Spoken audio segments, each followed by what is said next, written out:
Kung hustisya para sa lahat, ang sinasabi ni Rendon Victor, kailangan niyang ipakulong ang asawa niya. Dahil si Scarlett Victor ang nagpasunog ng Sitio Liwanag.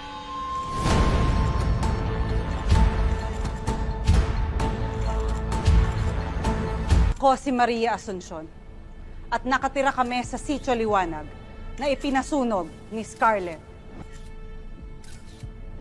That's the straightest lie. Dinidinay niyo po ang sinasabi niya? Yes, of course. At kayong mga reporter, hindi dapat kayo nagpapaniwala agad sa mga paratang ng kung sino-sino lang dyan. Kini-question namin ang mga paratang niya.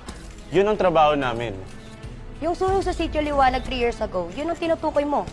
Di ba sarado na ang kaso na yun? Meron ang umako nun. Yes. Pero hindi nakulong yung totoong nagpautos. Anong pruweba niyo? Ako ang pruweba. Rinig na rinig ko yung mga tauhan ni Scarlett na nagre-report sa kanya. Pero hinabol nila ako. Gusto nila akong patahimikin pero hindi sila nagtagumpay.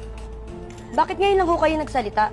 Ma'am, paano ko kami magsasalita? Etong mga Victor na to, tinago yung nanay ko sa ospital.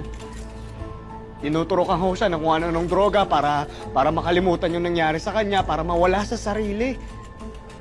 At dahil doon, naapektuhan ang isip ni Maying.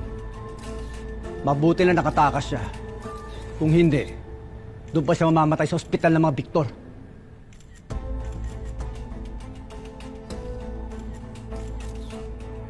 Tumahimik ka dyan, May. Bago kita kasuhan ng slander. Sige, kasuhan mo ako para maungkat lahat at maimbestigahan nila lahat ito. Magkakilala ho pala kayo? Yes, unfortunately. Matagal na may galit sa amin yung babae yan. At kung ano-anong kwentong iniimbento niya para silaan kami. Hindi namin kailangan mag-imbento. Dahil nasa panig kami ng katotohanan. At dahil doon, makukuha namin yung hustisya sa nangyari sa Sitio Liwanag. Kidlat, mabuti pa ilayo mo muna yung nanay mo bago siya sumpungin ang topak niya sa harap ng ibang tao. Baka maging violente pa. Walang topak yung nanay ko. Yung nanay mo yung tago mo kasi yun yung kriminal eh. Kriminal ka eh, di ba? Bastos ka! Don't you dare speak to me like a common criminal! Huwag mo rin pagsasalitaan yung anak ko ng ganyan. Pagkatapos lahat ng tulong at suporta na binibigay namin sa mga taga-Riles, ito ang gagantin niyo sa amin? Sisiraan niyo ulit kami? Wala kayong utang na loob.